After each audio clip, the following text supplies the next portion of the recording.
안녕하세요. 명지병원 산부인과 박병준 교수입니다. 여러분이 자궁 근종을 진단받으셨다면 반드시 꼭 아셔야 될 내용들이 있습니다. 오늘 영상에서 이런 내용들을 11가지로 정리해서 말씀드리겠습니다.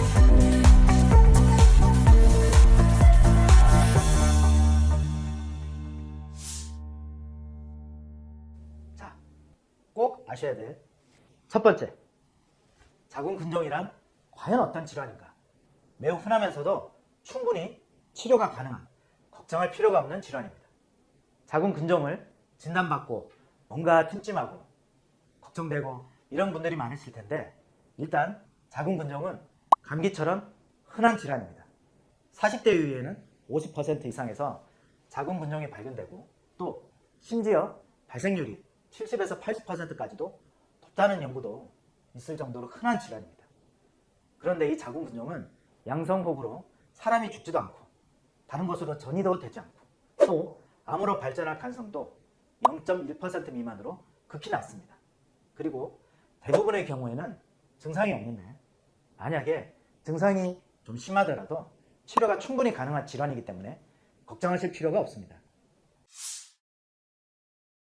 제가 자궁 근종은 치료가 가능하다고 했는데, 여기서 반드시 알아야 될 두 번째 사실, 현재 자궁 근종의 치료가 골드 스탠다드, 즉 딱 하나의 정답이 있는 게 아닙니다.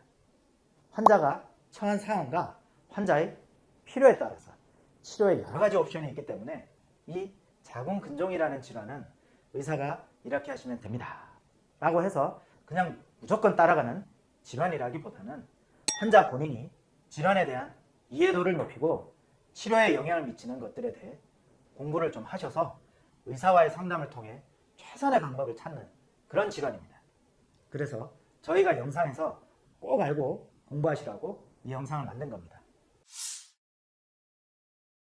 자궁 근종 환자가 아셔야 될 내용, 세 번째, 자궁 근종이 어디에 위치해 있고 몇 개가 있고 그리고 얼마나 큰지, 이걸 반드시 알고 있으셔야 합니다.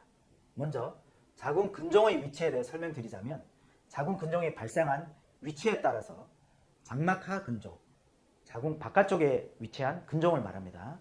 그리고 근층 내 근종, 자궁 근육 내에 위치한 근종을 말합니다. 그리고 점막하 근종, 자궁 내막에 가까운 쪽에 위치한 근종을 말합니다. 크게 이 세 가지가 있는데, 이 중 가장 문제가 되는 것은 점막하 근종입니다. 자궁 내막에 가까운 쪽이므로 출혈 등의 증상을 일으킬 가능성이 높고 임신에도 영향을 줄 수 있습니다. 자궁 근종의 개수가 많으면 많을수록 재발 가능성이 높아집니다. 그리고 그 다음으로 자궁 근종의 크기에 대해서도 아셔야 하는데요. 근종의 크기가 너무 커지면 근접해 있는 방광이나 대장을 누를 수도 있고 그 외 증상을 유발할 가능성이 높아질 수 있습니다. 이런 내용들을 잘 모르시면 의료진과 최선의 치료 방법을 선택하기 위한 깊이 있는 대화를 나누기가 어려워지고, 그래서 최선의 결과를 도출하기가 어려워질 수 있습니다.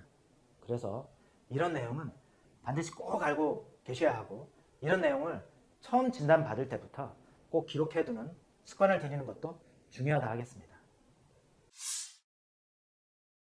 네 번째, 그러면 자궁 근종은 언제 치료가 필요할까요? 자궁 근종이 있을 때 가장 많이 하는 질문 중에 하나가 자궁 근종이 몇 센티미터면 치료를 해야 되나요? 인데요. 치료를 결정하는 건 크기보다는 어떤 증상이 있느냐가 가장 중요한 요소입니다. 일단 자궁 근종은 증상이 없는 경우가 제일 많고요. 위치가 안 좋고 크기가 커지면서 증상이 생길 가능성이 커지는데, 증상이 심해지면서 삶의 질이 떨어지고 정상적인 생활이 안 될 때 피검사에 빈혈이 나온다든가 혹은 변비라든가 빈뇨, 야간뇨 등이 기준치 이상으로 많아질 때, 그때 사실은 치료를 해야 되는 겁니다. 다섯 번째, 그러면 자궁 근종의 치료가 필요한 증상은 무엇일까요?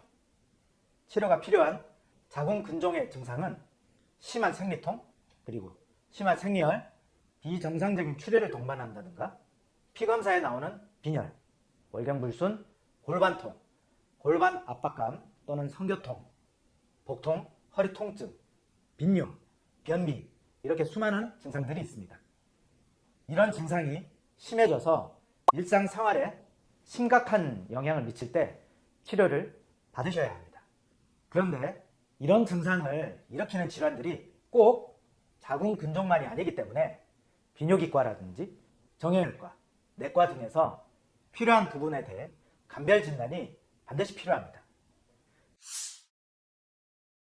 여섯 번째, 자궁근종은 질환으로서 굉장히 독특한 특징이 있습니다.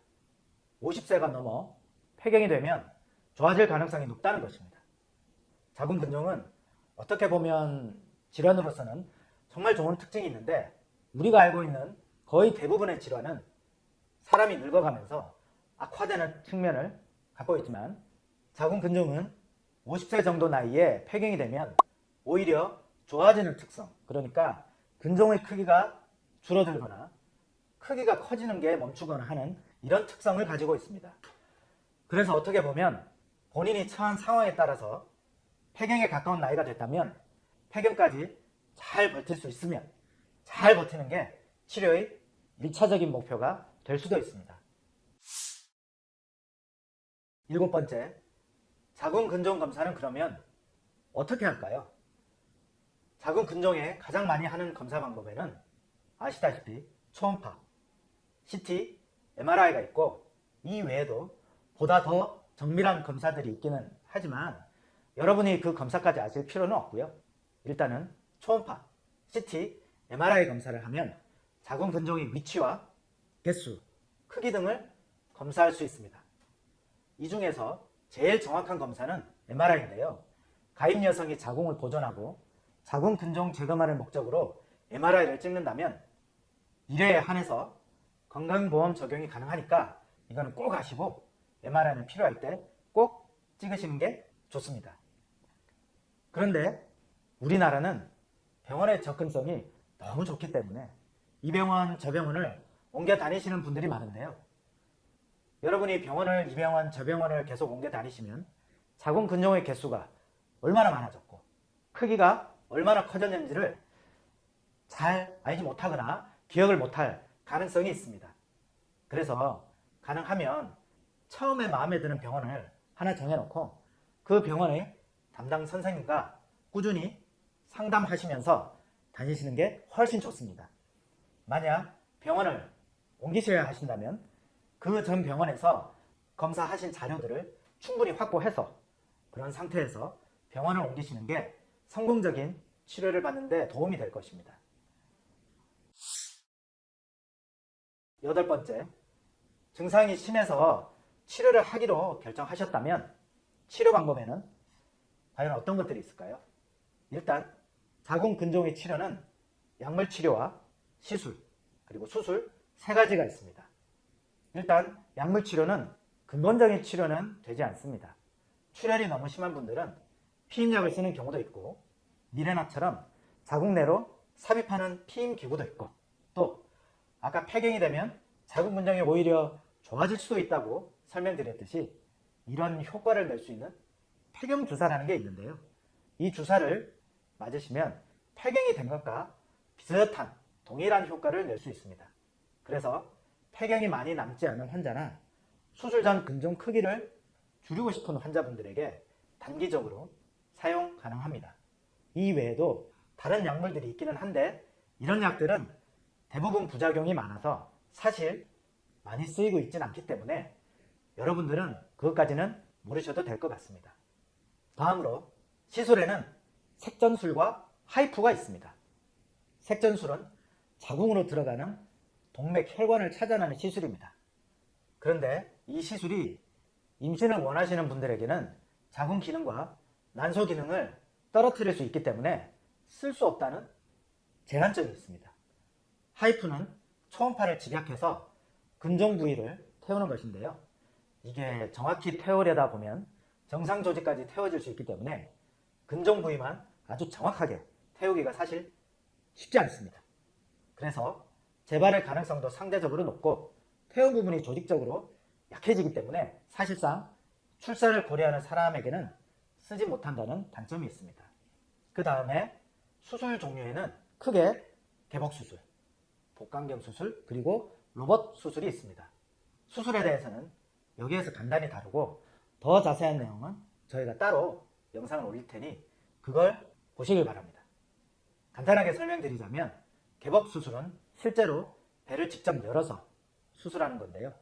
가장 침습적이라 회복 시간이 상대적으로 오래 걸리기 때문에 점점 비침습적으로 발전한 게 복강경 수술과 로봇 수술입니다.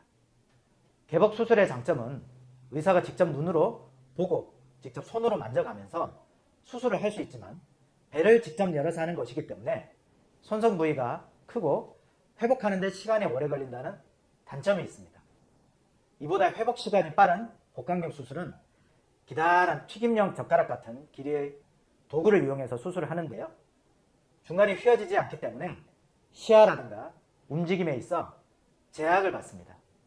그래서 숙련도가 높은 의사가 수술을 하는 것과 숙련도가 낮은 의사가 수술하는 것이 그 수술 결과에 있어 큰 차이가 날 수 있습니다. 마지막으로 수술 중에 가장 발전해 있는 게 로봇 수술인데요.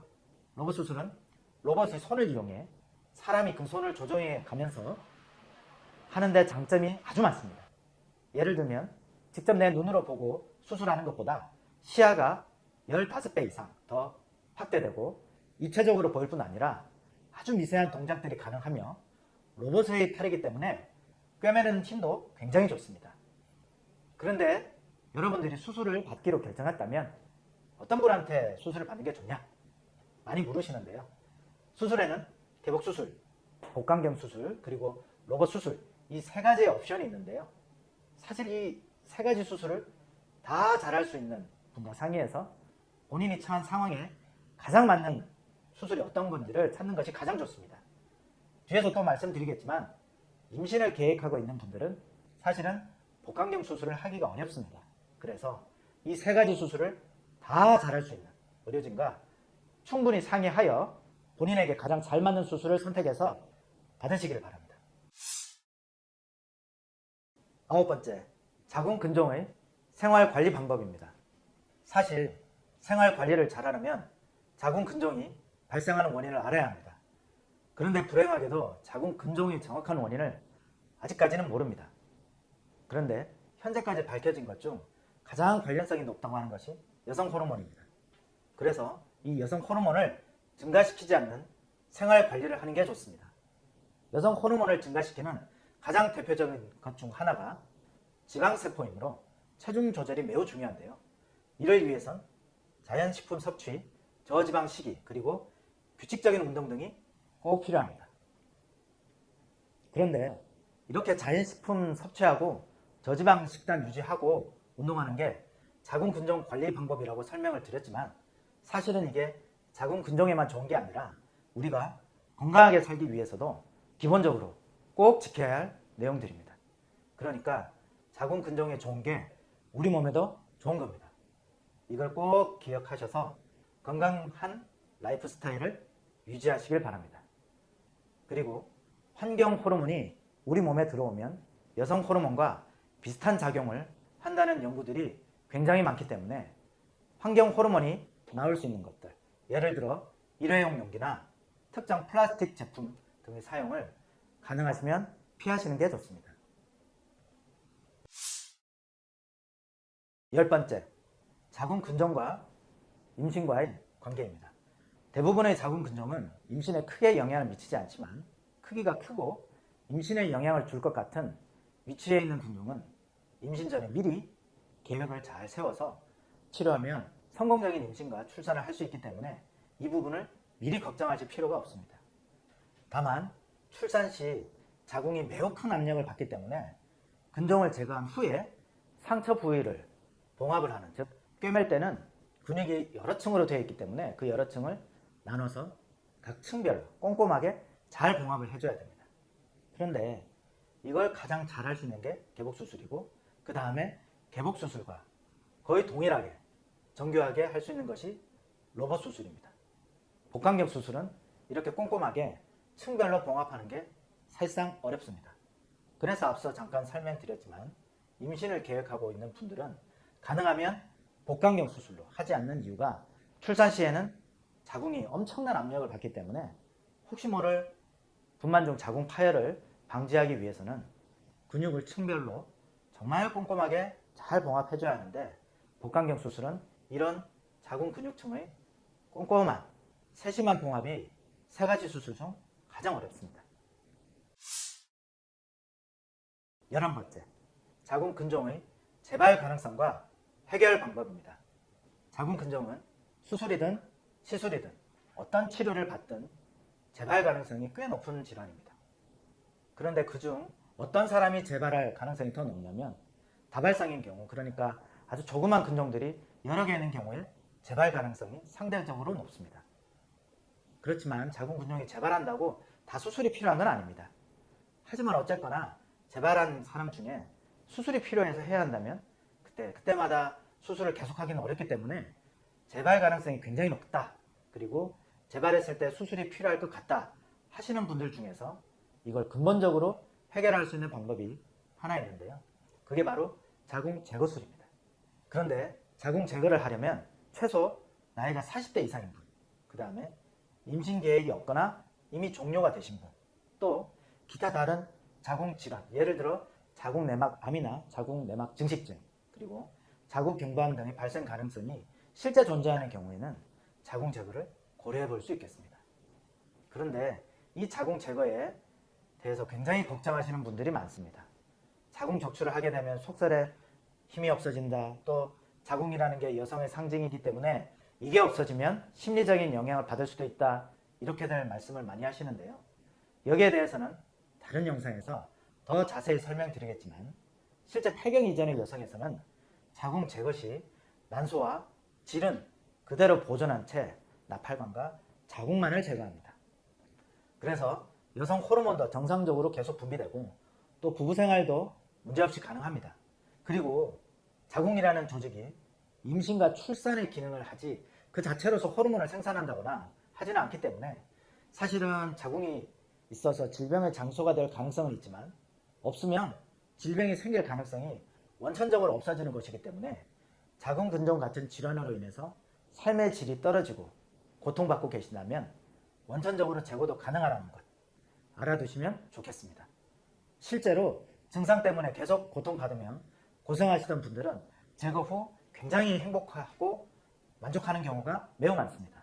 오늘 이렇게 자궁 근종 진단을 받은 분들이 반드시 알아야 될 내용 11가지를 말씀드렸는데요.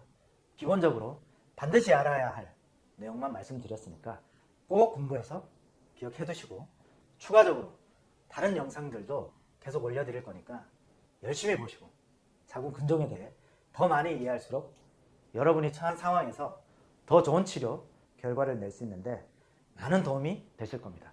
그럼 저는 다른 영상에서 또 찾아뵙겠습니다.